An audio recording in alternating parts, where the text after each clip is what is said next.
이 시간에 함께 찬양으로 하나님 앞에 영광 올려드리겠습니다.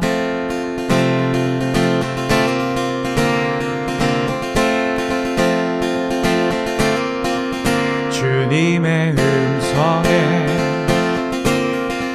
세상의 만물이 눈을 뜨네. 새숨을 내쉬며 온전히 새로워지네. 생명의 온기가 온몸에 가득히 스며드네. 숨쉬는 모든 것 빛 되신 주께 나아가네. 그 앞에 나와 어둠을 벗어버리리. 주님의 사랑 나의 삶을 숨쉬게 하네. 그 앞에 나와 어둠을 벗어버리리. 주님의 사랑 나의 삶을 숨쉬게 하네. 생명의 주 찬양해.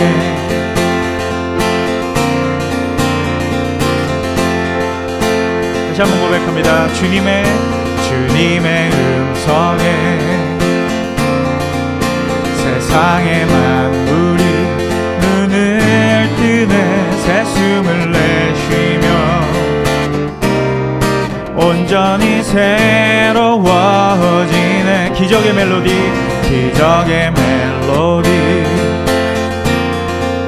흠없는 마음으로 고치시네.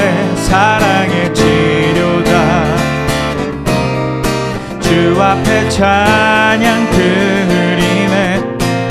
그 앞에 나와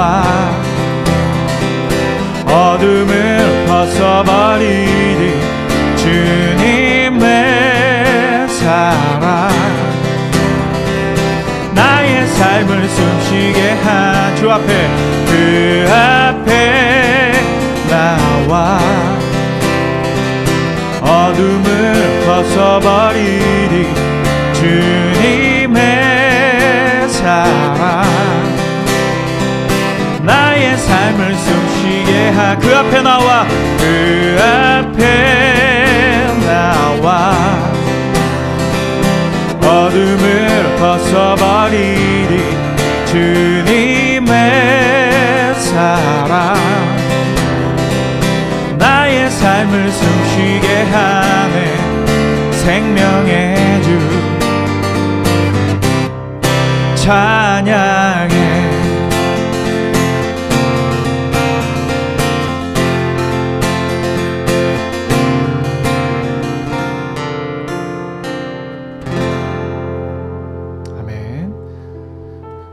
우리에게 언제나 산같이 그 자리에 우리를 지켜주시는 우리 주님 앞에 이 고백을 드리며 나왔으면 좋겠습니다.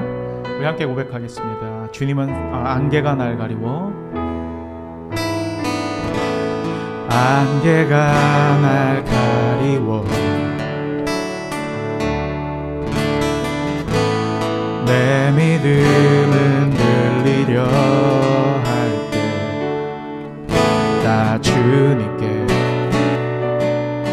나아가네. 주님은 산 같아서 여전히 그 자리에 계셔. 여전히 그 자리에 계셔.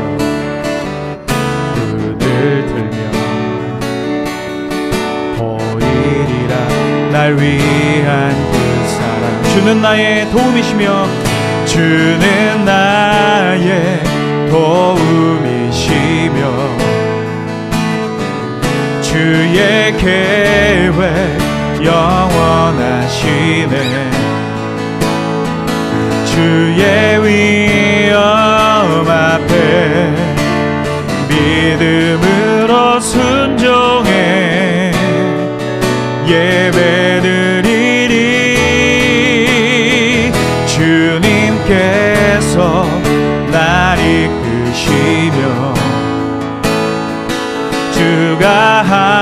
항상 함께 하시네. 주의 사랑 안에, 주의 사랑 안에 믿음으로 순종해 예배드리리 영원히. 처음부터 다시 한번. 안개가 날 가리워, 안개가 날 가리워 내 믿음 흔들리려 할 때, 내 믿음 흔들리려 할 때 나 주님께 나아가네. 주님은 산 같아서, 주님은 산 같아서 여전히 그 자리에 계셔 눈을 들며 보이리라 날 위한 그 사랑. 아멘. 주는 나의 도움이시며 주의 계획 영원하시네. 주의 위엄 앞에 믿음으로 순종해 예배드리리. 주님께서 날 이끄시며 주가 항상 함께 하시네. 주의 사랑 안에, 주의 사랑 안에 믿음으로 순종해 예배드리리. 마지막으로 다시 한번. 주님께서 날 이끄시며, 주님께서 날 이끄시며 주가 항상 함께 하시네. 주의 사랑 안에 믿음으로 순종해 예배드리리 영원히.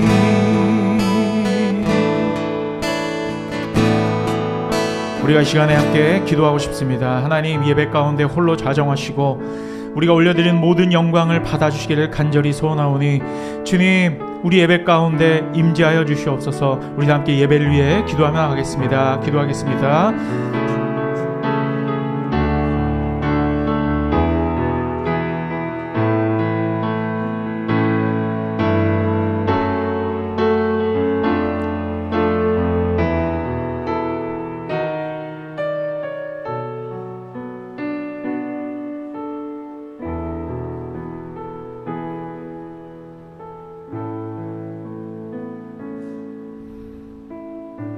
주님, 감사합니다.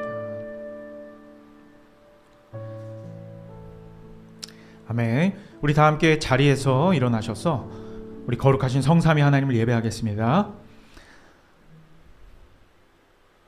아버지께 참되게 예배하는 자들은 영과 진리로 예배할 때가 오나니 곧 이때라. 아버지께서는 자기에게 이렇게 예배하는 자들을 찾으시느니라.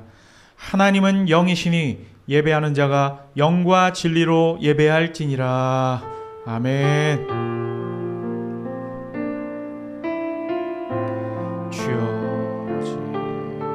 홀로 영광 받으시길 간절히 소원합니다. 주님.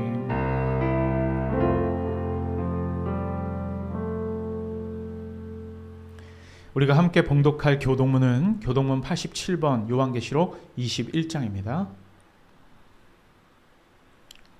교동문 87번입니다. 내가 또 새 하늘과 새 땅을 보니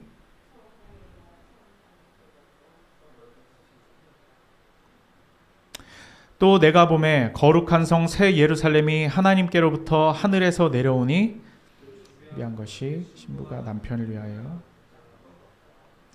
내가 들으니 보좌에서 큰 음성이 나서 이르되 보라 하나님의 장막이 사람들과 함께 있음에 하나님이 그들과 함께 계시리니 그들은 하나님의 백성이 되고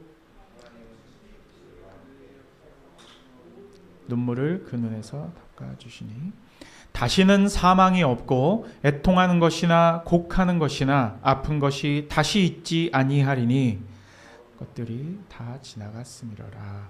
보좌에 앉으시니가 이르시되 보라 내가 만물을 새롭게 하노라. 아멘. 사도신경으로 우리의 신앙을 고백하겠습니다. 나는 전능하신 아버지 하나님 천지의 창조주를 믿습니다. 나는 그의 유일하신 아들 우리 주 예수 그리스도를 믿습니다.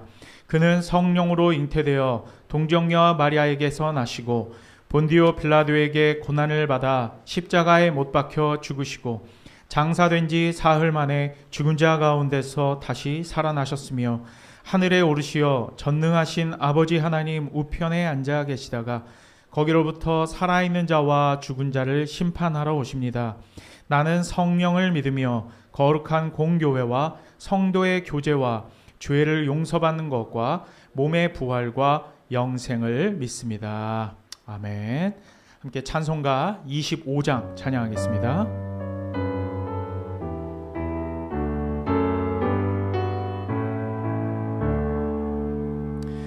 면류관 벗어서 주 앞에 드리세 저 천사 기쁜 노래가 온 땅에 퍼지네 내 혼악 깨어서 주 찬송하여라 온 백성 죄를 속하신 만왕의 왕일세 면류관 벗어서 주 앞에 드리세 그 손과 몸의 상처가 영광 중 빛나네 하늘의 천사도 그 영광 보고서 고난의 신비 알고자 늘 흠모하도다 면류관 벗어서 주 앞에 드리세 온 세상 전쟁 그치고 참 평화 오겠네 주 보좌 앞에서 온 백성 엎드려 그 한량 없는 영광을 늘 찬송합니다.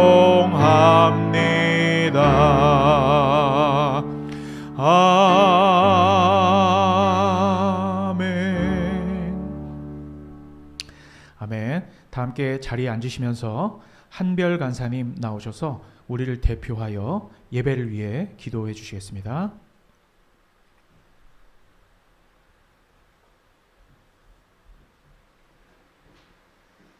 하나님 아버지, 지난 한 주간도 안전하게 지켜주시고 복되고 거룩한 주일을 허락해 주심에 감사합니다. 한마음으로 정성껏 준비한 예배를 기뻐 받으시고 이 시간 저희 가운데 함께 하셔서 살아계신 하나님을 만나는 귀한 시간으로 인도하여 주시옵소서. 주님, 저희는 너무나도 연약하고 부족합니다. 주님이 아니면 아무것도 할 수 없습니다. 저희의 입술을 붙들어 주시고 항상 함께 하셔서 하나님의 이름을 높여드리고 하나님의 영광과 뜻을 이루는 일에 저희를 사용하여 주시옵소서. 오늘 주님의 말씀을 전하시는 목사님께 영육과 강건함을 허락하시어 전하시는 말씀이 다음 한 주간도 살아갈 수 있는 힘이 되게 허락하여 주시옵소서. 거룩한 예배를 준비한 손길을 기억하셔서 은혜와 축복에 함께할 수 있게 하여 주시옵소서. 이번 한 주간도 주님이 보시기에 복된 시간 되게 하여 주시고 저희를 주님께서 원하시는 선한 곳으로 인도하여 주시옵소서. 예수님의 이름으로 기도드립니다. 아멘.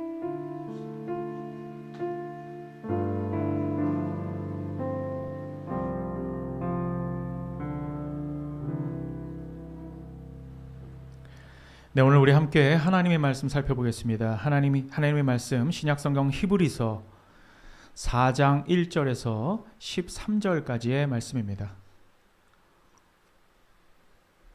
히브리서 4장 1절에서 13절까지의 말씀. 이 말씀은 제가 빠르게 한번 읽어보겠습니다. 히브리서 4장 1절에서 13절까지 말씀입니다. 여러분은 눈으로 따라서 읽으시면 감사하겠습니다. 그러므로 우리는 두려워할지니 그의 안식에 들어갈 약속이 남아있을지라도 너희 중에는 혹 이르지 못할 자가 있을까 함이라. 그들과 같이 우리도 복음 전함을 받은 자니나 들은 바 그 말씀이 그들에게 유익하지 못한 것은 듣는 자가 믿음과 결부시키지 아니함이라. 이미 믿는 우리들은 저 안식에 들어가는도다. 그가 말씀하신 바와 같으니 내가 노하여 맹세한 바와 같이 그들이 내 안식에 들어오지 못하리라 하셨다 하였으나 세상을 창조할 때부터 그 일이 이루어졌느니라. 제7일에 관하여는 어딘가에 이렇게 일렀으되 하나님은 제7일에 그의 모든 일을 쉬셨다 하였으며 또 다시 거기에 그들이 내 안식에 들어오지 못하리라 하였으니 그러면 거기에 들어갈 자들이 남아있거니와 복음 전함을 먼저 받은 자들은 순종하지 아니함으로 말미암아 들어가지 못하였으므로 오랜 후에 다윗의 글에 다시 어느 날을 정하여 오늘이라고 미리 이같이 일렀으되 오늘 너희가 그의 음성을 듣거든 너희 마음을 완고하게 하지 말라 하였나니 만일 여호수아가 그들에게 안식을 주었더라면 그 후에 다른 날을 말씀하지 아니하셨으리라. 그런즉 안식할 때가 하나님의 백성에게 남아있도다. 이미 그의 안식에 들어간 자는 하나님이 자기의 일을 쉬심과 같이 그도 자기의 일을 쉬느니라. 그러므로 우리가 저 안식에 들어가기를 힘쓸지니 이는 누구든지 저 순종하지 아니하는 본에 빠지지 않게 하려 함이라. 하나님의 말씀은 살아있고 활력이 있어 좌우에 날선 어떤 검보다도 예리하여 혼과 영과 및 관절과 골수를 찔러 쪼개기까지 하며 또 마음의 생각과 뜻을 판단하나니 지은 것이 하나도 그 앞에 나타나지 않음이 없고 우리의 결산을 받으실 이의 눈앞에 만물이 벌거벗은 것 같이 드러나느니라. 아멘. 감사합니다. 잠시 광고 말씀 드리겠습니다. 오늘 우리 교회에 처음 오신 성도님들을 주님의 이름으로 환영하고요. 예, 특별히 우리 구자익 형제와 우리 이민정 이제 앞으로 결혼을 앞두고 있는데 예, 우리 귀한 영혼들이 또 우리 교회 방문해 주셨습니다. 감사하고요. 예, 오늘 설교 후에 우리 성찬 예식이 있습니다. 우리 정말 예수 그리스도의 이 살과 피를 나누는 이 거룩한 예식에 우리 함께 참여해 주셨으면 감사하겠습니다.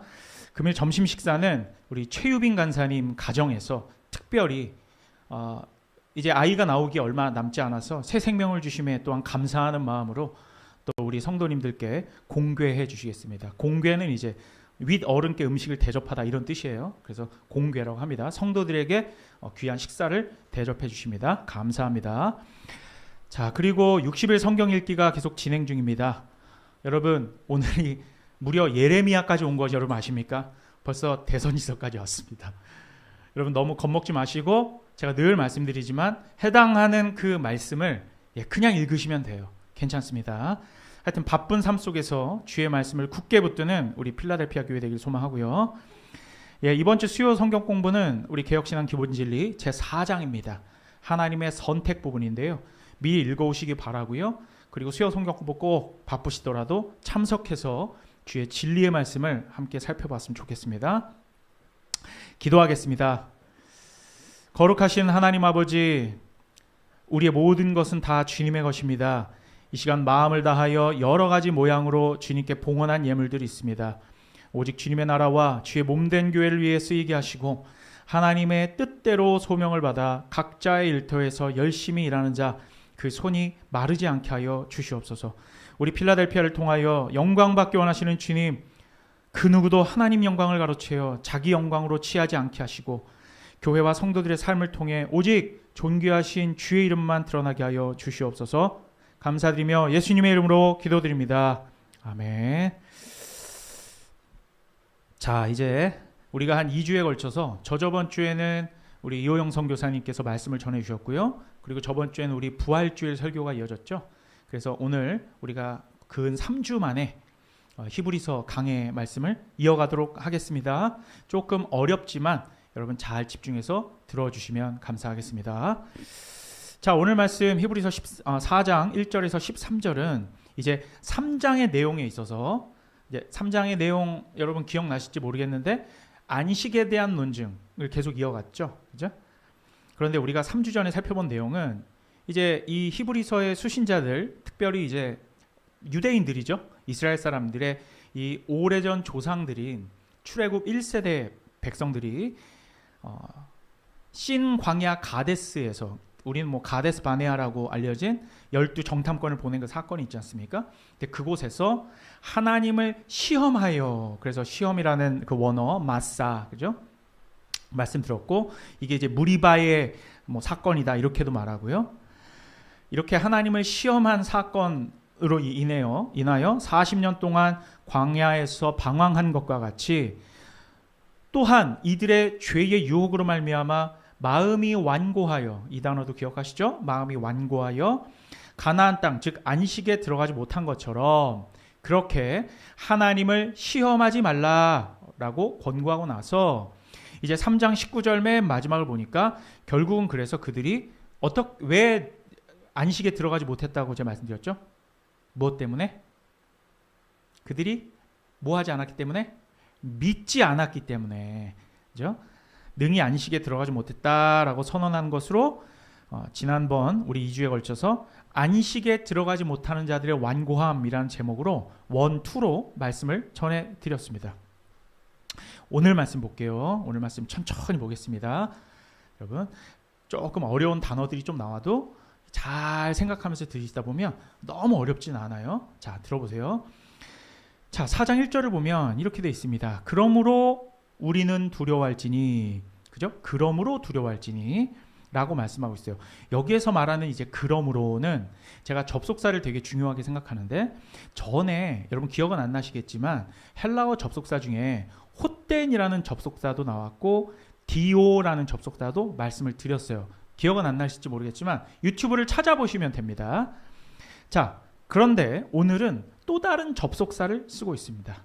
그것은 우리말로는 이제 그러므로라고 되어 있지만 접속사가 종류가 다 달라요. 그런데 이건 운이라는 접속사예요. 호덴이라는 것도 썼었고 디오라는 접속사도 썼고 오늘은 운이라는 단어를 지금 그러므로라고 번역을 했습니다. 자, 이것은 뉘앙스가 조금씩 달라요. 이 그러므로는 어떤 그러므로냐면 영어로 말하면 THEN, then 있죠. then이라는 단어와 흡사하다고 생각하시면 돼요. 그러니까 이 then이라고 하는 단어가 접속사를 쓸 때는 여러분 영어 하시는 분들은 알겠지만 이 접속사는 문장의 맨 앞에 오지 않습니다. and 같은 접속사는 맨 앞에 문장이 오죠. 근데 then이라는 접속사는 항상 종속절에 와요. 만약에 if라는 걸 쓰잖아요. 만약에 뭐뭐뭐뭐 한다면, 그러면 이러이러할 것이다 라고 할 때 그때 then이 콤마 찍고 then을 쓰잖아요. 이 then과 같습니다. 오케이? 그래서 그러므로보다는 if와 함께 쓰이는 종속절처럼 그렇다면, 그러니까 if가 만약 이러면 이란 뜻이잖아요. 그것과 동일하게 여기에서 말하는 그러므로, 즉 우운이라는 단어는 뭐 그러면 혹은 그렇다면 요 정도 뉘앙스로 받아들이시면 되겠어요. 그러니까 오늘 4장 1절 맨 앞에 그러므로 우리는 두려워할지니 이렇게 되어 있지만 이거보다는 그렇다면 우리는 두려워해야 한다. 이렇게 뉘앙스를 이해하시는 게 더 와닿는 해석이라고 생각하시면 되겠습니다. 있죠? 자, 그렇다면 우리는 두려워해야 된다. 그렇다면 우리는 두려워해야 된다. 그 전에 뭐였는데요? 왜 안식에 들어가지 못했다 그랬어요? 믿지 않았기 때문에. 믿지 않았기 때문에 우리 조상들이 가나안 땅에 못 들어갔지. 그렇다면 우리는 두려워할지니. 이해되시죠? 자, 사실 출애굽 1세대들은 가나안 땅, 즉 안식에 들어간다는 약속이 있었습니다. 그 약속은 조건적이었죠. 어떤 거였어요? 그 조건은 하나님을 믿어야 되는 거예요. 주님을 철저히 신뢰해야 되는 것이었죠. 하지만 그들은 믿지 않았기 때문에 안식에 들어가지 못한 것이죠. 정말로 그랬는지 한번 볼게요. 신명기 1장 29절에서 38절을 제가 한번 읽어보겠습니다. 참고로 여러분 신명기 말씀이 어떤 말씀인지 아시죠? 신명기는 가나안 땅을 바로 앞에 두고 모압 평지까지 모세가 출애굽 1세대들과 2세대들까지 쭉 왔어요. 1세대들은 이제 거의 다 죽었고, 그때 이제 이 2세대들을 향해서 선포하는 고별 설교라고 보시면 돼요. 그게 신명기 전체의 말씀이에요. 나중에는 결국 모세도 어떻게 돼요? 가나안 땅에 못 들어가죠. 그렇죠? 하나님께서 허락하지 않으셨기 때문에. 그래서 모압 광야의 느보산에서 죽게 되죠. 아무튼 출애굽 2세대들에게 그들의 부모 세대가 12 정탐꾼을 가나안 땅에 보냈던 그 가데스 바네아에서 무슨 일을 너희 부모들이 저질렀는지 모세가 지금 설교하고 있는 것으로 들으시면 돼요. 제가 한번 읽어볼게요. 내가 너희에게 말하기를 그들을 무서워하지 말라. 너희보다 먼저 가시는 너희의 하나님 여호와께서 애굽에서 너희를 위하여 너희 목전에서 모든 일을 행하신 것 같이 이제도 너희를 위하여 싸우실 것이며, 광야에서도 너희가 당하였거니와 사람이 자기의 아들을 낳는 것 같이 너희 하나님 여호와께서 너희가 걸어온 길에서 너희를 안으사 이곳까지 이르게 하셨느니라. 이곳은 이제 모압 평지 느보산이죠. 자, 이 일에 너희가 너희의 하나님 여호와를 믿지 아니하였도다. 그는 너희보다 먼저 그 길을 가시며 장막 칠 곳을 찾으시고 밤에는 불로 낮에는 구름이로 너희가 갈 길을 지시하신 자시니라. 여호와께서 너희의 말소리를 들으시고 노하사 맹세하여 이르시되 이 악한 세대 사람들 중에는 내가 그들의 조상에게 주기로 맹세한 좋은 땅 볼 자가 하나도 없으리라. 오직 여분네의 아들 갈렙은 온전히 여호와께 순종하였은즉 그는 그것을 볼 것이요 그가 밟은 땅을 내가 그와 그의 자손에게 주리라 하시고, 여호와께서 너희 때문에 내게도 진노하사 이르시되 너도 그리로 들어가지 못하리라. 지금 모세 못 들어간다는 거죠. 네 앞에 서 있는 눈의 아들 여호수아는 그리로 들어갈 것이니 너는 그를 담대하게 하라. 그가 이스라엘에게 그 땅을 기업으로 차지하게 하리라. 자, 이 말씀을 들어봤더니 출애굽 1세대들 중에 지금 모세하고 갈렙하고 여호수아가 살아남아 있네요. 근데 여기서 누구만 들어가요? 모세는 못 들어가고 갈렙과 여호수아만 들어갑니다. 그죠? 자, 그래서 우리는 이 말씀을 근거로 하여 오늘 말씀 히브리서 4장 1절에서 확인할 수 있는 것은 애굽에서 나온 이스라엘 백성들, 즉 출애굽 1세대들, 그들이 약속을 받은 백성들이라 할지라도 무조건적으로 그냥 무작위적으로 다 그냥 출애굽하기만 했으면 그냥 다 가나안 땅에 들어가 안식을 누리는 것이 아니라 하나님을 믿고 순종해야 하는 조건을 전제로 하는 약속이 이들에게 있었다는 것입니다. 중요한 것은 약속이 있었는데 그것이 뭔가를 전제로 한다라는 거예요. 그게 뭐예요? 믿음을 전제로 한다. 그렇죠? 이것은 어떤 행위를 조건으로 한다기보다는 믿음의 유무에 따라 이 안식에 들어가고 못 들어가고의 성패가 달려있는 것이다 라고 설명할 수 있을 것입니다. 자, 그런데 여기서 우리가 자칫 오해할 수도 있는 부분이 있습니다. 왜냐하면 한번 구원받았다라고 약속을 받은 사람이 그 구원에서 원래는 있었는데 나중에 떨어질 수가 있는 것인가 라는 질문이 나올 수 있는 거예요. 그죠? 제가 저번 시간에요, 제가 3장 10절 말씀을 가지고 점진적 구원 차원에서 이 문제에 대해서 제가 설명을 드리긴 했지만 다시 한번 제가 말씀을 드릴게요. 자, 우리가 한번 예정을 잘못 이해했을 때도 이 질문은 나올 수 있기 때문이에요.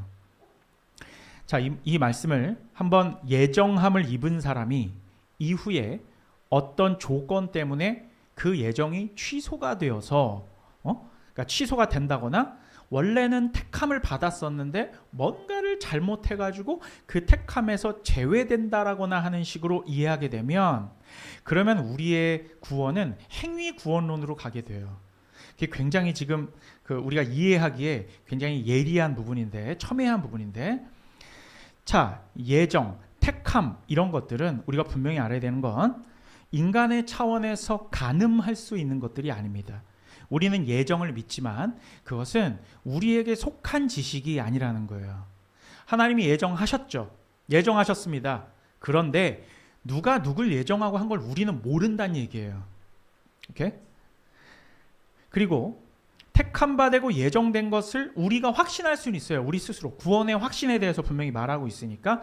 하지만 남의 구원을 우리가 확신하거나 남의 택함과 예정함을 우리가 보증할 수는 없는 거예요.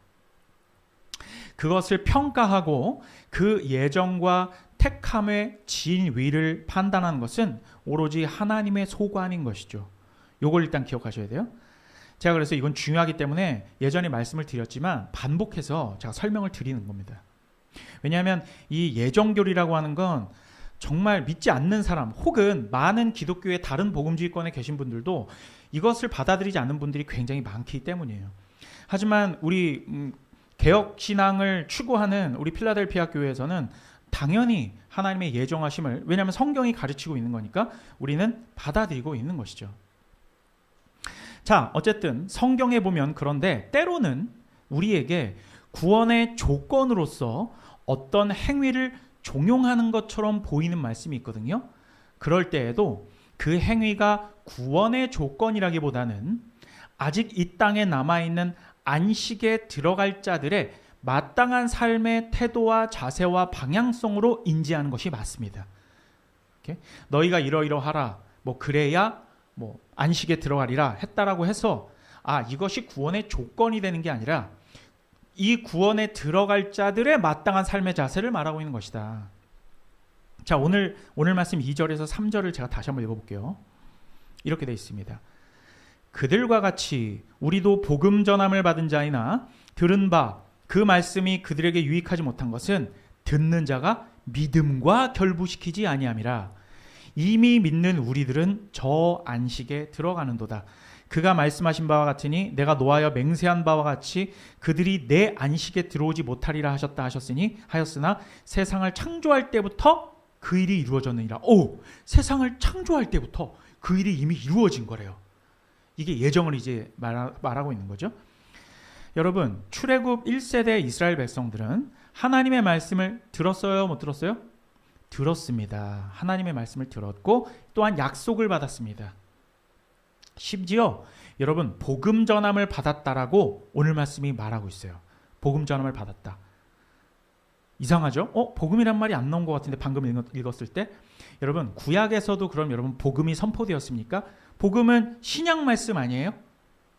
그런데 여러분, 여기서 보면 그들과 같이 우리도 이렇게 돼 있죠. 지금 히브리서는 신약 성경인데 신약 성경 저자가 그들과 같이 우리도, 이 말은 출애굽 1세대 백성들이 우리보다 먼저 복음을 전해 들은 사람이란 말입니다. 맞습니까? 맞습니다.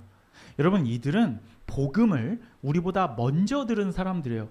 이들이 율법만 받았다고요? 그렇지 않습니다. 이들은 복음을 들었어요.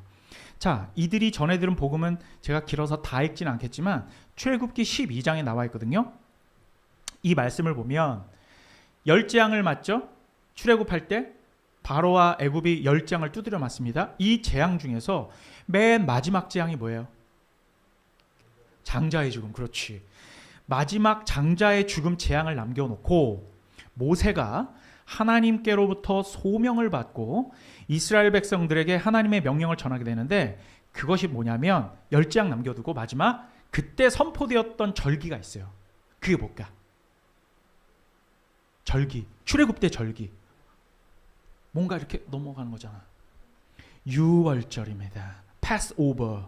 유월절과 무교절, 이어지는 무교절. 자, 한번 볼게요. 출애굽기 12장 13절 이렇게 되어 있습니다. 내가 애굽 땅을 칠 때에 그 피가 너희가 사는 집에 있어서 너희를 위하여 표적이 될지라. 내가 피를 볼 때에 너희를 넘어가리니 재앙이 너희에게 내려 멸하지 아니하리라. 자, 이 말씀이 복음이 되니까요. 뭐가 문설주와 지방에 발라져요? 피가 발라져요. 어떤 피예요? 어린 양의 피입니다. 어린 양의 피가 너희 사는 집에 있으면 그것이 표적, 사인이 되어서, 증거가 되어서 내가 피를 볼 때에 넘어가리니. 또 뭘 넘어가신다는 거예요? 원래는 하나님께서 애굽에 뭘 내리시는데? 심판, 재앙을 내리시는데 이 심판을 이 피를 보고 내리지 않고 넘어가시겠다. 이게 유월절이에요. 이게 패스오버예요. 넘어가는 겁니다. 이것이 바로 유월절의 핵심 구절이에요. 이것이 바로 출애굽 당시의 명백한 복음입니다. 그죠? 믿음으로 하나님께서 말씀하셨어. 모세를 통하여 어린 양을 죽여 그 피를 문지방과 문설주에 발라 그러면 넘어갈 거야. 피를 발라야죠. 믿어야 된단 말입니다. 그 믿음으로 이 재앙이 넘어가는 거예요. 출애굽기 12장 17절엔 이렇게 나와 있습니다. 무교절에 대해서 나와 있어요. 너희는 무교절을 지키라. 이날에 내가 너희 군대를, 여기 이스라엘을 군대라고 얘기하고 있습니다. 그죠? 애굽 땅에서 인도하여 내었음이라. 그러므로 너희가 영원한 규례로 삼아 대대로 이날을 지킬지니라. 자, 이 말씀에서 우리가 주목해야 할 것은 이들이 지금 모세로부터 이 말씀을 전해 들었을 때 이제 열 번째 재앙을 남겨놓고 이제 애굽이 완전 패망할 그것을 이제 남겨놓고 본인들이 이제 이 애굽을 나갈 바로 그 당시에 이 말을 전해 들었을 시기는 아직 애굽 땅에서 완전히 나오지 못했을 때예요. 그죠? 완전히 나온 게 아니잖아요. 아직. 심지어 열 재앙이 아직 남아져 있어요. 열 번째 재앙이. 그런데 애굽 땅에서 인도하여 냈으니까 이날을 명절로 지키라. 이렇게 미래에서 되돌아보는 과거형으로 이 말씀을 말씀하고 계신 거예요. 이걸 잘 생각하셔야 돼. 그러니까 우리는 지금 다 이미 미래에서 이걸 읽고 있는데 지금 이 출애굽기에서 이 말씀을 듣고 있는 그 현장에 있는 자들은 출애굽을 한 상태예요, 아니에요? 아니라니까? 그런데 이미 출애굽하고 광야로 나아가서 지켜야 할 규례들을 선포하고 있어요. 아직 안 나갔다니까? 그러면 이 아직 애굽의 파라오의 군대가 남아 있고 이들을 지금 억압하고 있는 이러한 상태에서 이 말씀이 내게 전해 드려졌을 때 이것을 받아들이는 자가 있고 못 받아들이는 자가 있을 수 있어요, 없어요? 당연히 있죠. 그죠? 몸은 아직 애굽에 있는데 마치 이미 애굽을 탈출한 것처럼 말하고 있어요. 그런데 이 말씀은 이미 사실상 애굽을 탈출한 겁니다. 아직 그 일이 안 일어났는데 몸은 버젓이 애굽 안에 있는데 이들이 이미 너희는 구원을 받았다라고 선언이 되고 있는 거예요. 왜냐하면 6월절이란 건 이미 나가가지고 지켜야 되는 절기니까 엄청나지 않습니까? 아직 애굽을 탈출하지 못했는데 애굽을 탈출한 이후의 명절 규례를 말씀하고 있는 겁니다. 이는 우리와 같습니다. 이건 우리와 같아요. 우리도 이미 구원을 받았다라고 하는데 아직 몸은 어디 있어요? 아직 이 세상에 있습니다. 우리는 눈으로 보여줘 라고 얘기하잖아요. 하나님이 계신지 안 계신지 내 눈에 안 보이는데 보여줘 눈으로. 그러면 믿을게. 출애굽하는 백성들은 아직 안 끝났다니까? 아직 애굽에 있어요. 그런데 너희가 나가면 이렇게 할 거야. 이제 너희의 행동은 어떻게 되는지 너희가 결정해.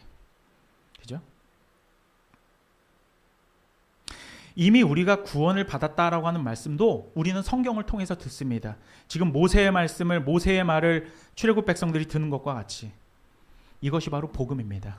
이게 유앙겔리온이에요. 자, 그런데 복음을 듣기 이전과 복음을 들은 이후에 애굽과 같은 이 땅에서 우리의 삶의 양태는 크게 달라진 게 없죠. 그죠? 여러분, 복음을 듣기 이전과 복음을 들은 이후에 여러분의 어떤 삶의 이 모양 자체가, 우리 삶의 환경과 모양 자체가 드라마틱하게 바뀌었습니까? 양태 자체가 완전히 바뀌었어요. 우리 이시작 원사님도 오래전에 씨 보셔서 복음을 받아들이시고 신앙생활을 하셨지만, 그죠? 뭔가 드라마틱한 예수 믿은 다음에 뭐 우리가 더 잘 되고 뭐 그러한 어떤 변화가 있었습니까? 딱히 그렇지 않습니다. 즉 듣기만 한다고 달라지는 게 아니라는 것이죠. 그런데 모든 게 달라질 때가 있습니다. 모든 게 달라질 때가 있어요. 어떻게 하면 달라집니까? 이 복음을 믿으면 달라집니다. 믿으면 달라지는 거예요. 아멘 나왔습니다. 네. 다시 우리 본문으로 돌아와서, 그런데 이렇게 복음을 이들이 들었는데에도, 자, 복음을 들었습니다. 출애굽 백성들이. 근데 2절 마지막 부분에 뭐라고 되어 있냐면, 그 말씀이 그들에게 유익하지 못한 것은 듣는 자가 믿음과 결부시키지 아니하였기 때문이다라고 말하고 있습니다. 아무리 출애굽 1세대 백성들이 모세와 아론으로 말미암아 복음을 들었고, 그리고 이후에 실제로 여러 복음의 그림자들을 이들은 보아왔어요. 먼저 열 재앙이 끝나고 이들이 나왔단 말이야. 첫 번째 맞닥뜨리는 관문이 뭐였어요? 뭐가 지금 쫙 앞에 지금 펼쳐져 있어? 홍해 바다가 있잖아요. 홍해 바다가. 그죠? 이후에 홍해 앞에서도 근데 그걸 또 하나님께서 기적 사건을 베푸셨죠. 구원이에요, 그것도. 기적을 체험했고 이후에 광야로 나갔어요. 광야로 나가면 먹을 게 있어요, 없어요? 먹을 게 없습니다. 사막에 먹을 게 없습니다. 정갈 잡아먹을 겁니까? 그런데 거기에서 뭘 주세요? 만나와 메추라기를 주십니다. 자, 이들에게 나침반이 있습니까? 없어요. 방향 감각이 없는 거잖아요. 사막에 아무것도 보이지가 않아요. 뭘 주십니까? 구름 기둥과 불 기둥을 주시죠. 하나님의 보호하심, 하나님의 공급하심, 이 모든 걸 이들은 다 체험했어요. 근데 이들이 믿지 아니한 거예요. 결국 그래서 이들이 그래 믿지 않아서 어떻게 됐습니까? 결국은 가나안 땅에 못 들어간 거예요. 즉 뭐에 못 들어간 거예요? 가나안 땅에 못 들어간 건 안식에 못 들어갔다고 제가 말씀드렸잖아요. 안식에. 자, 여러분 오늘 우리 본문 3절 마지막 부분을 보니까 세상을 창조할 때부터 그 일이 이루어졌다. 야, 이게 무슨 말이냐는 얘기야. 창조할 때부터 그 일, 즉 안식에 들어가고 들어가지 못하는 일은 이미 창조 때부터 그 일이 있었다라고 말씀하고 있는 거예요. 기가 막히죠. 이어서 4절을 보니까 창세기 2장 2절을 인용하면서 제7일에 대해서 설명하고 있죠. 여러분, 하나님께서 제7일에 쉬셨다라고 하는 것은 창조의 완성, 창조는 6일 만에 완성이 됐는데 그 창조의 완성을 기념하고 의미하는 것이죠. 그죠? 그런데 또 이제 그 다음 절 5절을 보니까 창세기에서도 그들이 내 안식에 들어오지 못했다라고 증언하고 있습니다. 지금 이 말씀은 3절에 세상을 창조할 때부터 그 일이 있었다, 이 말씀을 부연 설명하고 있는 거예요. 자, 6절입니다. 오늘 말씀 6절. 그래서 그 이후에 거기에 들어갈 자들이 남아있거니와. 이 말씀은 출애굽 1세대 이스라엘 백성들을 말하고 있는 거죠. 그러니까 아담과 하와 이후에 복음을 들은 사람들을 말하는 것이죠. 물론 아담과 하와도 복음을 들었습니다. 분명히 아셔야 돼요. 창세기 3장 15절에 원시복음을 아담과 하와는 들었어요. 그런데 그들이 순종하지 아니함으로 말미암아 들어가지 못하였다라고 6절은 말하는데 아까 2절에서는 믿지 아니하여서 들어가지 못했다라고 말하고 있고 지금 이제 6절을 보니까 뭐하지 아니함으로? 순종하지 아니함으로, 그죠? 믿지 아니함으로 순종하지 아니하여서 안식에 들어가지 못했다라고 기록하고 있어요. 자, 그러면 히브리서가 지금 봐봐. 마치 순종이라고 하는 것은 행위 같은 거잖아. 내 말 들어, 하나님께서 순종해 그러면 그건 행위를 동반하는 거죠. 첫 번째는 믿지 아니하여서 못 들어갔다 그래. 그럼 믿음 때문에 못 들어갔구나. 그런데 이번엔 순종하지 아니하여서래. 히브리서가 지금 다른 말을 하고 있는 것입니까? 아닙니다. 똑같은 말을 하고 있는 겁니다. 믿음과 순종은 같은 말이에요. 이게 우리가 착각할 때가 있어요. 믿음과 순종은 원인과 결과입니다. 믿음이 있는데 순종이 따라오지 않을 수 없는 거예요. 순종하지 않는다라는 건 뭐가 없는 거예요? 믿음이 없는 겁니다. 믿으면 순종하게 되어 있고 믿지 않으면 불순종하게 되어 있는 거예요. 이게 핵심입니다. 우리가 복음을 믿는다라고 하면 그것과 똑같은 말씀이 뭐냐면 복음을 순종한다는 것과 같은 말이에요. 꼭 기억하시기 바라요. 이것은 로마서에서도 나옵니다. 기가 막힌 거예요. 들어보세요. 로마서 10장 16절에서 17절. 그러나 그들이 다 복음을 순종하지 아니하였도다. 그죠? 이사야가 이르되 주여 우리가 전한 것을 누가 믿었나이까 하였으니 그러므로 믿음은 들음에서 나며 들음은 그리스도의 말씀으로 말미암았느니라. 결국은 그리스도의 말씀을 듣고 들음에서 난다고 했으니까 듣고 믿음이 발생하면 그 복음이죠. 그게 하나님의 말씀은 어떻게 하게 돼 있어요? 순종하게 되어 있는 거예요. 믿음과 순종은 같은 라인 가운데 있을 수밖에 없어요. 원인과 결과입니다. 그렇기 때문에 믿지 않아서 안식에 못 들어갔다라는 것은 불순종하여 안식에 들어가지 못했다라는 것과 같은 말이 되는 것이죠. 자, 안식에 들어가지 못하는 이유는 두 가지입니다. 사실은 믿음과 순종은 원인과 결과이므로 한 가지이긴 한데 어쨌든 믿지 아니하고 순종하지 아니하면 안식에 못 들어가는 것입니다. 그렇다면 이제 오늘을 사는 우리가 믿고 순종하는 것은 무엇인가? 그리고 어떻게 해야 하는가? 오늘 말씀 7절 말씀은 오늘 히브리서 4장 7절을 보면 시편 95편을 인용하고 있는 말씀이거든요. 이 말씀이 제가 다시 한번 읽어볼게요. 7절에 이렇게 되어 있습니다. 오랜 후에 다윗의 글에 다시 어느 날을 정하여 오늘이라고 미리 이같이 일렀으되 오늘 너희가 그의 음성을 듣거든 너희 마음을 완고하게 하지 말라 하였나니. 자, 이 완고하게 하지 말라, 이게 제가 저번 주부터 계속 심지어 설교 제목이었잖아요. 그죠?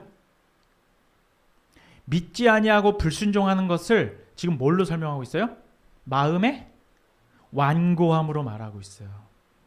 마음의 완고함은 뭘 낳는다?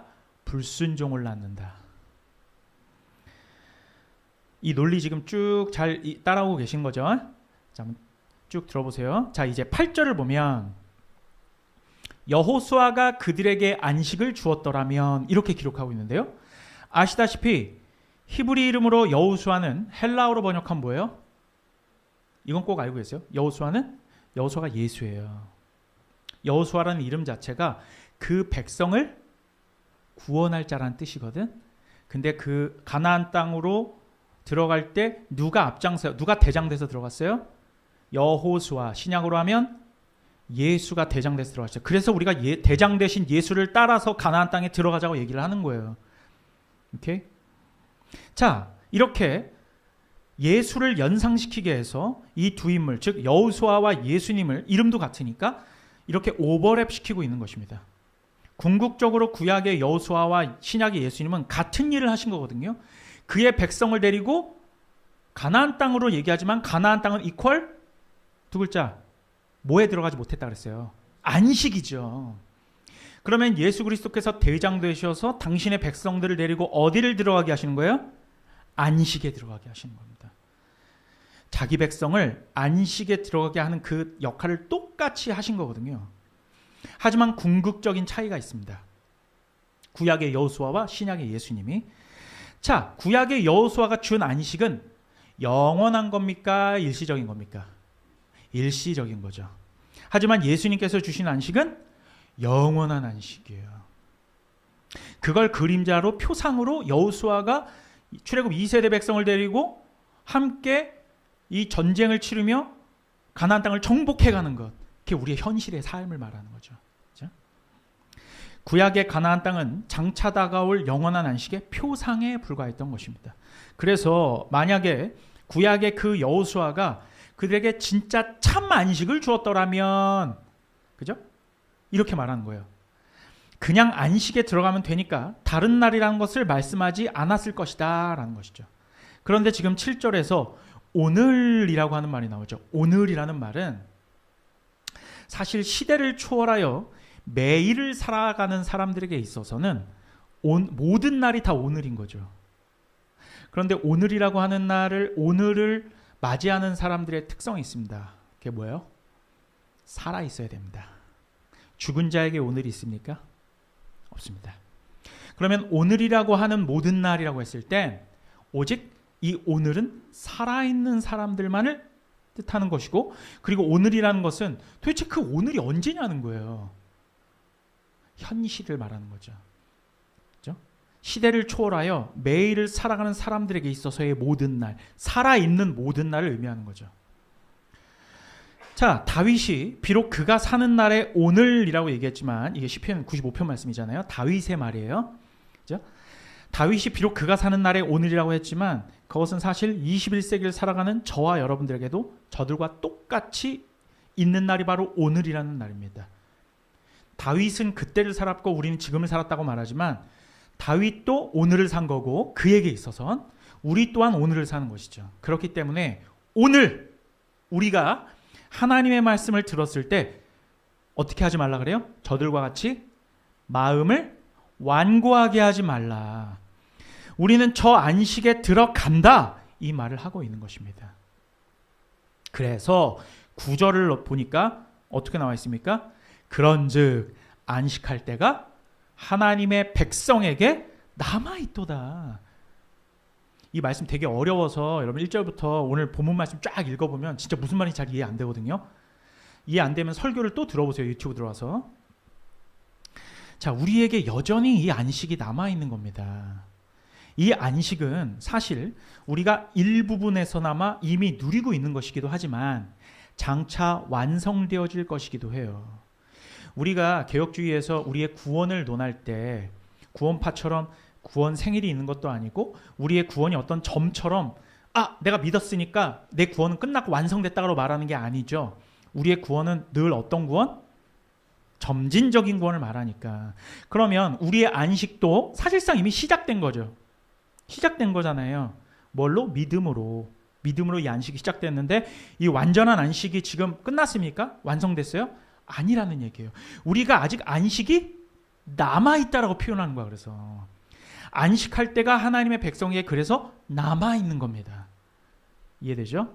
개인의 종말이 와야 되거든요. 우리가 곧 죽어야 되는 거예요. 우리의 육신이 분리되었을 때 예수 그리스도와 함께 어떤 낙원에서 대기 타다가, 그죠? 안식에 들어간 거예요. 예수님과 함께. 그러다가 예수님의 재림의 때, 심판의 날 우리는 다시 육신이 부활하여 이 땅 가운데 오게 되는 거죠. 여러분, 아직 우리가 갈 길이 남아있다는 겁니다. 예수님께서 아직 오시지 않았다는 것은 우리는 지금 완성된 게 아니라 계속 진행되어지고 있는 거예요. 갈 길을 가고 있는 거예요. 하나님께서 6일간의 사역을 완성하셨을 때 제7일이 의미가 있는 것처럼 우리에게 아직 6일의 완성이 되지 않은 겁니다. 그죠? 아직 채워지지 않았어요. 그래서 여러분 6이라는 숫자는 불완전한 숫자다. 그래서 6이 3번이나 반복되면 뭐가 돼요? 666이 되는 거거든. 그거 이제 요한계시록에 나와 있는 숫자인데 그건 미완성이고 불완전한 숫자야. 그런데 7이 되잖아. 7은 어떤 수예요? 완성이고 완전한 수예요. 알겠죠? 아직 우리는 미완성입니다. 오늘 말씀 10절 볼게요. 이미 그의 안식에 들어간 자는 하나님이 자기의 일에 쉬심과 같이 그도 자기의 일을 쉬느니라. 여러분, 우리가 죽어서 천국 간다는 말을 할 때 사실상은 저 말씀을 의미하는 겁니다. 저는 늘 말씀드리지만 죽으면 천국 간다는 말을 썩 좋아하진 않고 또 성경적으로 들어맞는 말도 아니에요. 하지만 그렇다고 틀리다라고도 할 수 없죠. 왜요? 우리가 죽으면 아까도 말씀드렸지만 예수님 계신 낙원 파라데이소스에 있다가 육신의 부활을 기다린다. 이 표현이 맞는 표현이죠. 그게 바로 우리의 최종적 안식이에요. 우리의 죽음이 하나님 나라의 완성을 의미하는 것은 아니에요. 나는 내가 죽으면, 그러니까 우리가 구원을 생각할 때 여러분, 내가 죽었다고 해서 구원이 완성되는 게 아닙니다. 우리 구원의 완성은 뭐가 와야 돼요? 말해봐. 괜찮아. 여러분, 예수께서 재림하셔야 됩니다. 예수님께서 다시 오셔야 돼요. 그래야 심판이 끝나잖아요. 우리는 대기하고 있는 거예요. 지금 먼저 자는 분들도, 예수님과 함께 있는 분들이나 욕된 부활을 기다리시는 분들도 대기하고 있는 겁니다. 아직 완성되지 않았어요. 이게 성경의 표현입니다. 그렇죠? 다만 최종적 안식, 그러니까 우리는 그냥 안식에 들어가는 거예요. 영원한 안식 가운데에 이제 들어갈 날을 기다리는 거죠. 10절 표현은 그래서 그것을 자기의 일을 쉰다라고 표현하고 있는 것입니다. 자, 그 다음 11절입니다. 11절은 그래서 불순종의 본에 빠지지 말고 이 안식에 들어가기를 힘쓰자라고 말하고 있는 것입니다. 자, 이제 마지막 12절 13절 다루고 마칠게요. 우리가 너무나도 잘 알고 있는 말씀입니다. 이 말씀 눈으로 보세요. 하나님의 말씀은 살았고 활력이 있어 좌우의 날선 어떤 검보다도 예리하여 혼과 영과 및 관절과 골수를 찔러 쪼개기까지 하며 또 마음의 생각과 뜻을 판단하나니 지으신 것이 하나도 그 앞에 나타나지 않음이 없고 우리의 결산을 받으시리의 눈앞에 만물이 벌거벗은 것 같이 드러나느니라. 이 구절의 말씀에 있어서 핵심 포인트만 말씀드릴게요. 핵심 포인트는 단지 뭐 하나님의 말씀이 칼과 같다 이 말씀을 하고 있는 것이 아니라, 잘 들으셔야 돼. 칼의 기능이 뭡니까? 칼의 기능. 뭔가를 자르고 찌르고 베고 결국 잘게 자르고 뭔가를 분해시키는 거지, 그게 뭔가를 합치는 게 아니죠, 칼은. 그러니까 찔러 쪼개고 잘게 잘라서 모든 것을 해부하는 것과 같이, 여러분 수술하러 들어간 의사가 메스 칼이 날카로운 칼이 없으면 어떻게 수술해요? 수술할 수가 없어요. 아무리 좋은 기자재가 있으면 뭐합니까? 째야 되는 거예요. 이것처럼 우리가 소 한 마리를 해체할 때도 날카로운 이 칼로 해체하시는 분들이 아주 디테일하게 해부하고 각을 뜨고 분해하지 않습니까? 그렇게 되면 어떻게 돼요? 소의 각 부분들이 다 드러나잖아요. 이게 무슨 살, 이게 무슨 갈매기살, 무슨 살, 그죠? 이게 부채살, 토시살.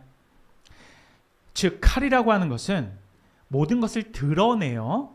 각 부위와 내장의 속을 다 보여주는 기능을 한다는 거예요. 자, 그러면 하나님의 말씀 앞에서 하나님의 말씀이 어떤 기능을 한다는 겁니까?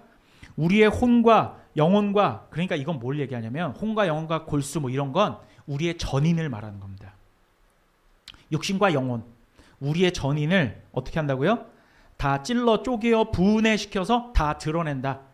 자, 우리 육신과 영혼을 다 쪼개서 드러내면 결국 뭐가 드러날까요? 우리 속에서 뭐가 나올까요? 우리가 뭔데? 우리 죄인이잖아요. 뭐가 드러나요? 죄가 드러나는 겁니다. 하나님의 말씀은 우리의 뭘 드러낸다? 죄를 드러내는 겁니다. 벌거벗은 것처럼 드러난다는 거예요. 그죠? 하나님 앞에, 하나님의 말씀 앞에서 숨길 건 아무것도 없어요. 메스를 들고 들어간 외과 의사는 다 드러냅니다. 오장육부를 다 잘라서 다 드러낼 수 있어요. 그 안에 뭐가 있는지 암덩이까지 다 볼 수 있습니다.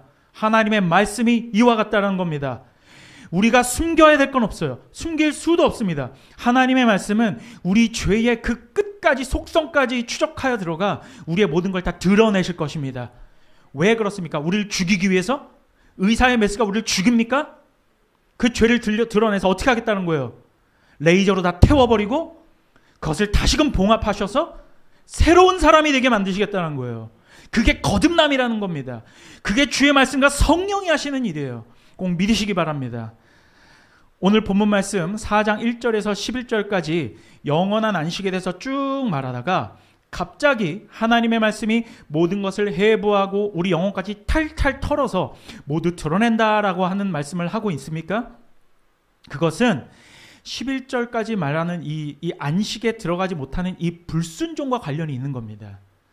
인간의 더러운 속성 중에 하나님 말씀을 순종하지 않을 때 나오게 되는 버릇이 있습니다. 그것은 최초의 인류에게도 보여지는 모습이에요. 아담과 하와가 선악과를 따먹는 이 불순종의 죄를 지었을 때 이들의 행동이 어땠습니까? 어떻게 했어요? 숨었습니다. 숨었어요. 가리고 숨기고, 왜요? 부끄럽다는 거지. 숨겼습니다. 하나님 앞에서 숨겼다고, 이것과 관련이 있는 겁니다. 지금 이 히브리서 4장 12절 13절 말씀은 너희는 너희의 죄악을 품고 숨기고 속이고 감추지만 하나님의 말씀은 너희에게 암덩이처럼 퍼져서 결국 너희를 사망으로 이끌어가는 죄와 사망의 그 씨앗을 찌르고 쪼개고 해부하여서 모조리 다 드러내어 너희를 살리고 말 거야라고 하는 하나님의 의지가 표명되어 있는 것입니다. 믿으십니까? 하나님의 말씀이 그렇다라는 거예요, 여러분. 그래서 하나님의 말씀이 하나님 내 삶 가운데 역사하여 주시옵소서, 이걸 말로만 하는 게 아니라 우리가 이 말씀을 묵상하고 이 말씀이 이 말씀 오늘 묵상했는데 양심의 가책이 무지하게 찾아오는 거야. 나는 맨날 거짓말하고 속이고 나 좋은 대로 행하고 윽박지르고 내 승리에 안 맞으면 소리 지르고, 그죠? 내 육신의 소욕대로 행하지만 근데 이 말씀이 오늘 나한테 딱 왔을 때 마음 가운데 찔림이 오네. 이 말씀이 우리를 결국은 다 드러내는 거거든. 내 양심을 하나님께서 드러내는 양심은 말씀과 함께 양심이 확 드러나거든. 그럼 감출 수가 없는 거야. 스스로를 속일 수가 없습니다. 이게 주의 말씀의 칼의 역할인 거예요. 여러분, 하지만 인간은 숨깁니다. 창세기 4장 10절에서 11절 이렇게 말해요. 이르시되 네가 무엇을 하였느냐? 네 아우의 핏소리가 땅에서부터 내게 호소하느니라. 땅이 그 입을 벌려 내 손에서부터 내 아우의 피를 받았은즉 네가 땅에서 저주를 받으리니. 가인이 아벨을 죽인 다음이죠. 이렇게 하나님께 다 들키고 가인은 영혼까지 탈탈 털리게 되는 것이죠. 죄를 숨길 때 하나님의 말씀이 임해서 칼로 난도질 당하는 것처럼 그의 죄를 다 드러내고 가인을 저주하는 것입니다. 히브리서 4장 12절과 13절 말씀은 바로 이 말을 하고 있는 것이죠. 그러므로 우리처럼 이 땅에 남아있는 안식에 들어갈 자들의 마땅한 삶의 자세가 무엇입니까? 하나님을 믿고 우리의 죄를 자백하고 고백하는 것입니다. 너무나 단순하게 누구나 알고 있는 결론이지만 기독교의 결론은 늘 한결같습니다. 하나님을 온전히 믿는 것과 우리의 전적인 타락을 인정하고 날마다 우리의 죄를 예수 그리스도의 대속을 힘입어 아버지께 용서를 구하는 것입니다. 신앙생활은 단순합니다. 내 자존심과 가치를 내세우고 하나님 앞에서 내가 뭔가 있는 척, 나은 척하는 사람, 거기서부터 비탈길을 타게 되어 있는 겁니다. 신앙생활 60년, 70년을 해도 아무 소용없습니다. 신앙은 기본기라고 했어요. 제가 너무도 저는 기타를 굉장히 좋아하고 사랑하죠. 제가 예전에 기타리스트였으니까. 제가 정말 존경하는 기타리스트들, 뭐 제프 백, 지미 핸드릭스, 그죠? 뭐 이런 분들, 이런 유수한 기타리스트들이 기타 친 지 50년이 됐는데 날마다 일어나서 하는 일이 뭔지 아십니까? 크로매틱을 하는 겁니다. 초보들이 하는 그 손풀기 크로매틱을 에릭 클랩튼이 한다고 지금도 여러분, 우리가 날마다 죄를 고백하고 주의 말씀에 순수하게 나아가 절덜 떨면서 주님 잘못했습니다. 이러한 삶과 신앙의 자세는 신앙이 60년이 됐건 70년이 됐건 목이 뻣뻣하게 들어서 제가 70년 신앙생활 했는데 이미 종심 소욕 불리고 내 마음 가운데 욕구가 없어요. 다 거짓말입니다. 우리가 천국에 가까이 가면 더 가까이 갈수록 우리의 하나님에 대한 삶의 자세는 더욱더 겸손함과 더욱더 겸허함과 어떤 죄송스러운 마음을 감출 수가 없는 거예요. 왜? 살면 살아볼수록 내 죄만 드러나게 돼 있으니까. 그럴수록 뭐가 더 필요하게 됩니까? 예수의 피가 더 필요하게 되는 거예요. 그래서 6월절이 뭐라고요? 피를 바르는 거예요. 너무나 단순하고 다 알고 있는 결론이지만 기독교의 결론은 이렇게 단순하고 늘 한결같은 것입니다. 하나님을 온전히 믿는 것과 주님 나의 죄성을 인정하고 우리의 죄를 고백하며 예수 그리스도 앞에 늘 나아가는 것, 어린아이처럼 나아가는 것입니다. 그리고 나서 자유케 된 우리는 예수 그리스도 오시는 그날까지 허락하신 우리 공동체를 사랑하고 내 주변의 이웃을 사랑하고 그에서 오는 고통과 아픔을 견디고 인내하며 날마다 나아가는 것입니다. 그것이 바로 우리의 교회 생활이요, 우리의 공동체 생활이라는 것이에요. 그게 바로 신앙생활입니다. 잊지 마십시오. 그러한 필라델피아 교회 성도님 되시기를 우리 주 예수 그리스도의 이름으로 간절히 축원합니다. 기도하겠습니다. 거룩하신 하나님 아버지, 출애굽 1세대 백성들이 하나님을 믿지 못하고 가데스 바네아에서 여호수아와 갈렙을 제외한 나머지 공동체가 분열하게 됨을 우리는 보게 됩니다. 하나님을 진정으로 믿고 하나님 앞에 우리의 죄를 숨기지 않는다면 주님을 사랑할 뿐만 아니라 교회 공동체를 사랑하는 것이 참된 성도가 되는 일일 것입니다. 혹시 우리 가운데 완고한 마음이 있다면 주의 말씀과 성령으로 태워버리시고 주의 몸된 교회를 기꺼이 섬기는 참된 주님의 백성들 될 수 있도록 인도하여 주시옵소서. 감사드리며 예수님의 이름으로 기도드립니다. 아멘. 이제 우리 성찬 예식 진행하겠습니다. 우리 성찬 위원들 나와주시고요.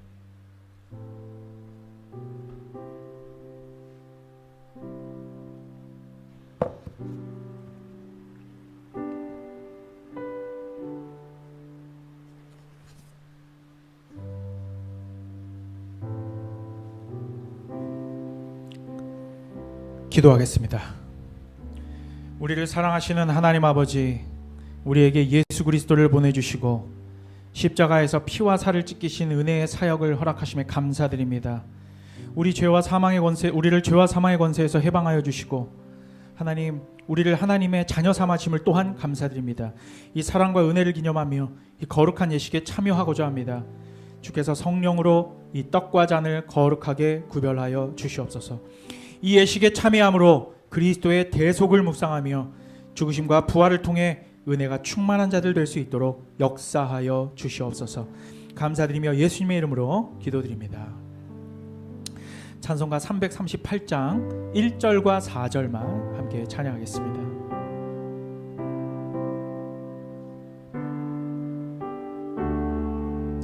내 주를 가까이 하게 함은 내 주를 가까이 하게 함은 십자가 짐 같은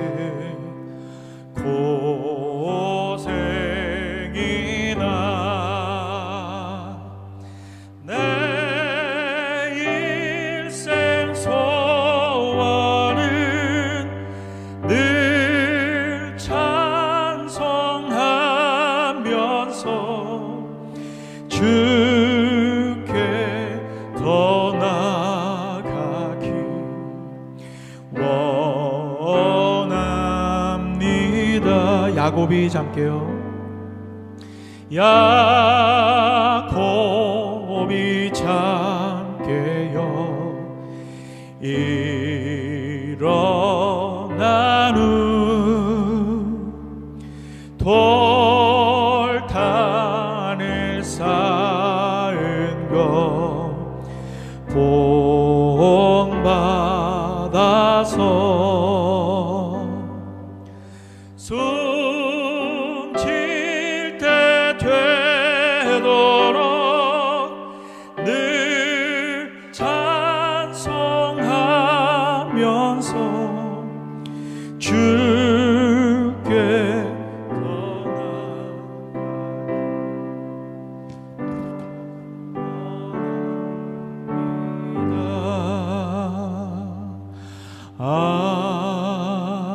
아멘. 내가 너희에게 전한 것은 주께 받은 것이니 곧 주 예수께서 잡히시던 밤에 떡을 가지사 축사하시고 떼어 이르시되 이것은 너희를 위하는 내 몸이니 이것을 행하여 나를 기념하라 하시고 식후에 또 이와 같이 잔을 가지시고 이르시되 이 잔은 내 피로 세운 새 언약이니 이것을 행하여 마실 때마다 나를 기념하라 하셨으니 너희가 이 떡을 먹으며 이 잔을 마실 때마다 주의 죽으심을 그가 오시는 때까지 전하는 것이니라. 그러므로 누구든지 주의 떡이나 잔을 합당하지 않게 먹고 마시는 자는 주의 몸과 피에 대하여 죄를 짓는 것이니라. 사람이 자기를 살피고 그 후에야 이 떡을 먹고 이 잔을 마실지니 주의 몸을 분별하지 못하고 먹고 마시는 자는 자기의 죄를 먹고 마시는 것이니라. 아멘. 이 예식은 우리 주 예수 그리스도께서 친히 세우셨고 또한 그리스도를 기념하여 그의 재림하시기까지 그 죽으심을 기념하게 하는 예식입니다. 이 예식은 세례교인만이 떡과 잔을 받으실 수 있습니다. 혹시나 세례교인이라고 해도 어떤 양심의 가책을 느끼는 이는 받지 않으셔도 됩니다. 마지막 시간까지 경건하게 동참하여 이 은혜의 시간에 온전히 동참하시기를 바랍니다. 분병하겠습니다.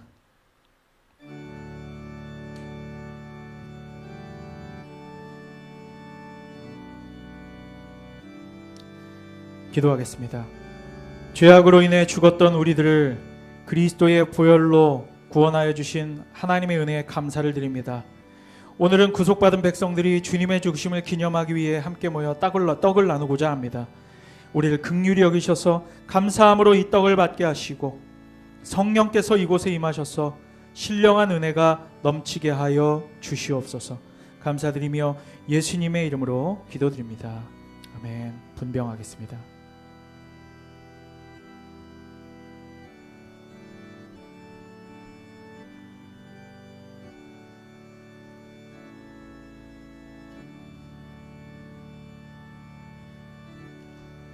진실로 진실로 너희에게 이르노니 믿는 자는 영생을 가졌나니 내가 곧 생명의 떡이로라. 너희 조상들은 광야에서 만나를 먹었어도 죽었거니와 이는 하늘로서 내려오는 떡이니 사람으로 하여금 먹고 죽지 아니하게 하는 것이라. 이는 하늘로서 내려온 산 떡이니 사람이 이 떡을 먹으면 영생하리라. 나의 줄 떡은 곧 세상의 생명을 위한 내 살이로라 하시니라. 아멘. 이것은 주님의 몸입니다.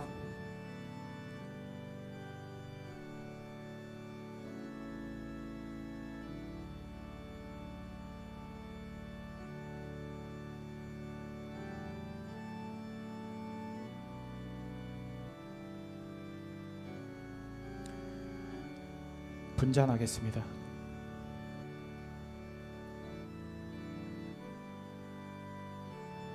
기도합니다. 식후에 잔을 가지시고 축사하셨던 주님, 오늘 이 자리에도 같은 복을 내려 주시옵소서. 이 잔을 마시는 모든 사람들의 마음과 생각과 말과 행동이 주님 안에서 정결케 하여 주시고 여러 가지 죄악에서 지켜주시며 더욱 새 힘을 얻어 주의 죽으심과 부활하심을 오실 때까지 전하게 하여 주시옵소서. 한 사람도 이 신앙에서 낙오됨 없이 영생을 얻게 하여 주시옵소서. 어떤 환난과 역경 속에서도 이 믿음을 지키는 사람들 될 수 있도록 인도하여 주시옵소서. 감사드리며 예수님의 이름으로 기도드립니다. 분잔하겠습니다.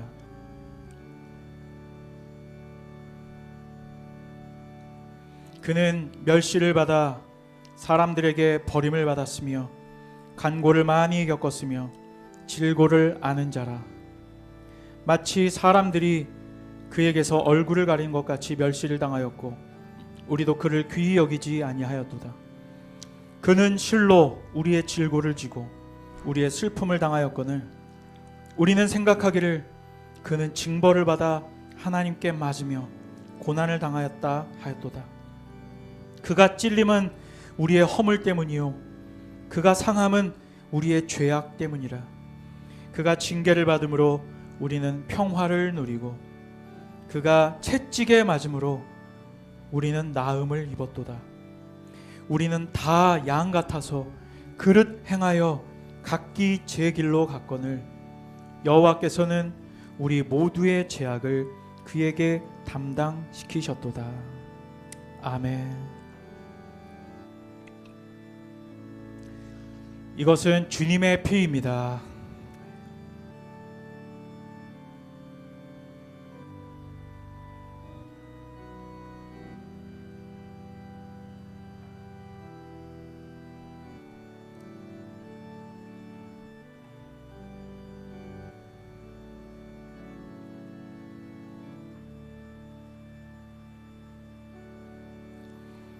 기도하겠습니다. 어제나 오늘이나 변함없이 살아서 역사하시는 하나님 아버지, 우리를 죄와 죽음에서 구원하시기 위하여 독생자를 아끼지 않고 내어주신 사랑에 감사를 드립니다. 우리가 주님과 연합함으로 우리 안에 내주하시는 성령으로 인하여 성화의 삶을 살며 주의 살과 피를 나누어 주시는 이 만찬에 참여하게 하심을 또한 감사드립니다. 우리의 살아가는 날 동안 범사에 감사하게 하시고 우리의 모든 삶을 다 바쳐 주께 영광 돌리는 삶 살 수 있도록 인도하여 주시옵소서. 그 무엇보다 먼저 그의 나라와 그의 의를 구하는 삶 살 수 있도록 역사하여 주시옵소서. 우리를 구원하신 우리 주 예수 그리스도의 이름으로 기도드리옵나이다. 아멘. 성찬 예식을 마치겠습니다.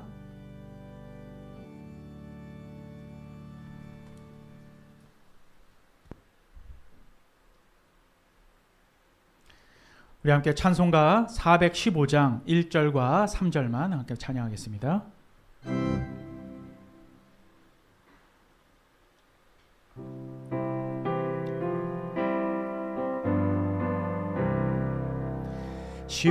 십자가 그늘 아래 나 쉬기 원하네.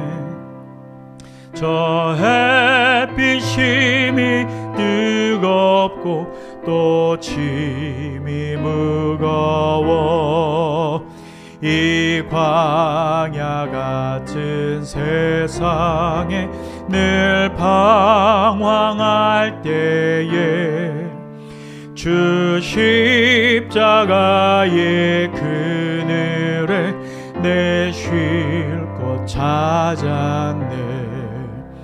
십자가 그늘에서 나 길이 살겠네. 나 사모하는 광채는 주 얼굴뿐이라. 이 세상 나를 버려도 나 두려움 없네. 내 한량 없는 영광은 십자가 뿐이라.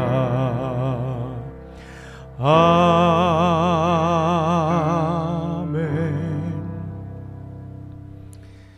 지금은 우리 주 예수 그리스도의 은혜와 아버지 하나님의 극진하신 사랑하심과 성령의 감화교통 충만 내주 역사하심이 믿음으로 말미암아 구원받고 또한 이웃을 사랑하는 마음으로 이 공동체를 섬기며 참된 성도가 되기 원하는 이 예배에 참여한 모든 주님의 건속들 위해 지금부터 영원토록 함께 하시기를 우리 주 예수 그리스도의 이름 받들어 간절히 축원하옵나이다. 아멘.